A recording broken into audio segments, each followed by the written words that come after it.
Hello everyone, this is रोली पांडे। आज हम अलग अलग साइकोलॉजिस्ट के जो साइकोलॉजी में योगदान दिए गए हैं, टीचिंग मैथडोलॉजीज दे करके या फिर अलग अलग सिद्धांत दे करके उनको समझेंगे। एक एक साइकोलॉजिस्ट के नाम लेकर के उन्होंने जो अपने सिद्धांत दिए हैं उसको लाइन वाइज मतलब क्रोनोलॉजी में समझेंगे। सबसे पहले बात करते हैं टर्मन की, जो कि यूएसए से बिलोंग करते हैं। टर्मन का योगदान क्या रहा है साइकोलॉजी में? इन्होंने बुद्धि लब्धि के संबंध में सबसे पहले अपना विचार दिया था। इसको थोड़ा सा समझ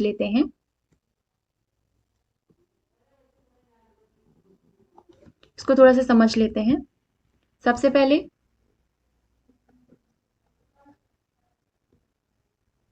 एक टर्म आता है मानसिक,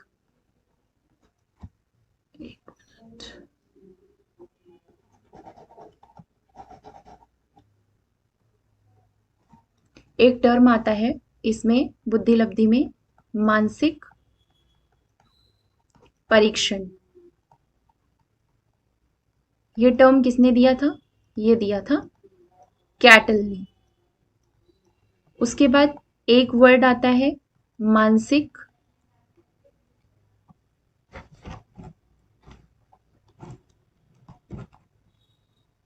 मानसिक आयु। ये टर्म दिया था बिने ने।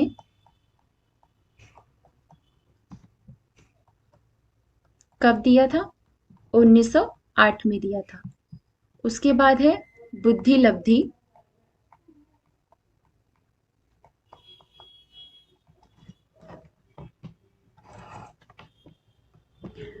बुद्धि लब्धि ये दिया था। बुद्धि लब्धि मतलब क्या होता है? Intelligence quotient. इंटेलिजेंस क्वोशेंट ये टर्म किसने दिया था? ये टर्मन ने दिया था। इसके बाद एक फॉर्मूला होता है MA अपॉन CA। MA मतलब मेंटल एज और CA का मतलब क्रोनोलॉजिकल एज। क्रोनोलॉजिकल एज ये फॉर्मूला दिया था स्टर्न ने। बाद में इसी फॉर्मूले को संशोधित करके टर्मन ने 1916 में एक दूसरा फॉर्मूला निकाला MA अपॉन CA इंटू 100। बुद्धि का परीक्षण करने के लिए, इंटेलिजेंस का एक्सपेरिमेंट करने के लिए या फिर बुद्धि का परीक्षण करने के लिए ये फॉर्मूला निकाला गया था। ठीक है, तो क्या है हमारा बुद्धि लब्धि? सबसे पहले विचार किसने दिया? टर्मन ने दिया। बुद्धि लब्धि वर्ड का यूज सबसे पहले टर्मन ने किया था। मानसिक परीक्षण का कैटल ने किया था। मानसिक आयु का सबसे पहले प्रयोग किसने किया था? तो वो बिने ने किया था 1908 में। बुद्धि लब्धि का एक फॉर्मूला था MA अपॉन CA, तो स्टर्न ने ये फॉर्मूला दिया था। बाद में MA अपॉन CA को ही संशोधित करके MA अपॉन CA इंटू 100 ये फॉर्मूला दिया था टर्मन ने 1916 में। नेक्स्ट है हमारे मैक्स वर्दीमर, जो कि जर्मनी से बिलोंग करते हैं। इन्होंने क्या दिया है? ये जेस्टाल संप्रदाय के प्रतिपादन में कोफ्का कोहलर इन दोनों के साथ मिलकर के इन्होंने काम किया था। जेस्टाल संप्रदाय क्या है?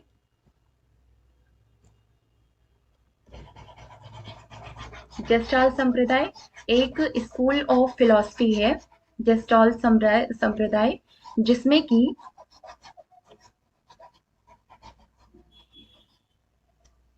जो कि सबसे पहले ह्यूमनिज्म से रिलेटेड है। इसके अलावा इसमें कहा गया था कि whole is always greater than a part. मतलब कि अगर कोई चीज है, उस चीज का छोटा सा पार्ट लेकर के अगर हम इसका एनालिसिस करेंगे, तब भी जो मेन एट्रीब्यूट माना जाएगा उस चीज का, वो उसका पूरी चीज का मिलाकर के ही माना जाएगा, चाहे उस छोटे से पार्ट का एनालिसिस डिफरेंट ही आता हो। ये जेस्टाल्ट स्कूल में कहा गया था, मतलब कि जेस्टाल्ट वादियों ने बोला था। इसके अलावा ये थ्योरी कहाँ पे मतलब कि ये थ्योरी दी कहाँ गई थी? कहाँ की है ये थ्योरी? ये है ऑस्ट्रिया और जर्मनी की थ्योरी। ठीक है, ऑस्ट्रिया। तो ये किसने दिया था? मैक्स वर्दीमर ने दिया था। ये गेस्टाल्ट संप्रदाय के हैं। कोफका और कोहलर इन दोनों के साथ मिल करके इन्होंने काम किया था। थर्ड है हमारे एब्राहम मैस्लो। इनके अनुसार प्रेरक दो प्रकार के होते हैं। इन्होंने कौन सा सिद्धांत दिया था? इसके अलावा एक और समझ लीजिए जेस्टाल्ट में। जेस्टाल्ट संप्रदाय में एक चीज और है, जो मॉडर्न स्टडी है परसेप्शन की, मॉडर्न स्टडी है किस चीज की? परसेप्शन की, उसका foundation gestalt school of philosophy के थ्रू ही रखा गया था। थर्ड वन है हमारे अब्राहम मैस्लो। इनके अनुसार प्रेरक दो प्रकार के होते हैं। किस चीज पे इन्होंने अपनी थ्योरी दी थी? सबसे पहले तो इनकी एक नीड्स की थ्योरी है, दूसरा मोटिवेशन थ्योरी है। पूरे साइकोलॉजी में नीड्स के ऊपर बहुत सारी थ्योरीज दी गई हैं, लेकिन जितनी फेमस और इम्पॉर्टेंट, मतलब पॉपुलर और इम्पॉर्टेंट थ्योरी है, वो अब्राहम मैस्लो की है। अब्राहम मैस्लो की जो मोटिवेशन की थ्योरी है नीड्स की, उसका नाम क्या है?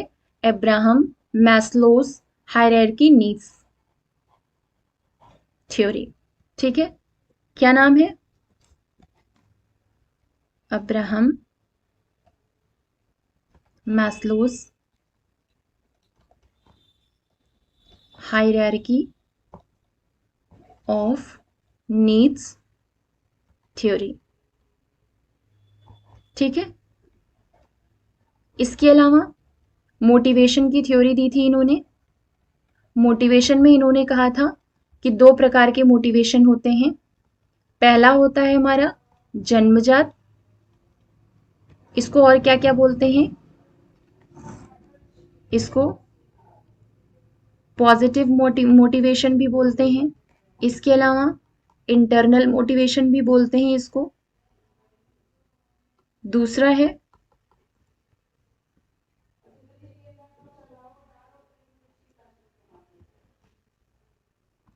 अर्जित,